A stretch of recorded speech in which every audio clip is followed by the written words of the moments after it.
Good will. Good will کا مطلب ہوتا ہے نام، نیک نیتی. گڈ ول ایک ایسی سوچ ہے، ایک ایسی امیج ہے، ایک ایسا یقین ہے جو ایک شخص یا ایک کمپنی لوگوں کے دماغ میں بناتی ہے.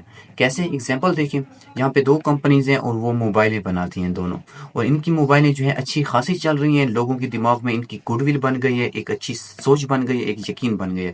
لیکن وقت کے ساتھ ساتھ، مہنگائی کے ساتھ ساتھ، یہ کمپنی جو ہے اپنی کوالٹی جو ہے ڈیکریز کرتی جا رہی ہے. مطلب کہ اس کی چاہے اس موبائل کی ریم ہو گئی یا اس کی اسپیس ہو گئی یا کچھ اور، جو ہے وہ کم کرتی جا رہی ہے، لیکن پرائس اس نے وہیں رکھی ہوئی ہے. لیکن اس نے کیا کیا ہے کہ پرائس اس نے بڑھا دی ہے، لیکن اس کے اندر جو کوالٹیز تھی موبائلوں کے اندر، وہ اس نے ابھی تک وہیں سیم ٹو سیم رکھی ہوئی ہے. تو یہ جو اس کے جو کسٹمر تھے، ابھی ان کے دماغ میں اس کی جو گڈ ول تھی وہ ابھی کم ہوتی جا رہی ہے، کیونکہ ابھی اس کی کوالٹی جو تھی وہ ڈیکریز ہو رہی ہے، تو ان کی گڈ ول ختم ہوتی جا رہی ہے. لیکن یہ جو کمپنی تھی، اس کے جو کسٹمر تھے، ان کے دماغ میں اس کی گڈ ول ابھی تک بنی ہوئی ہے، ان کسٹمر کا اس کمپنی پر یقین ابھی تک بنا ہوا.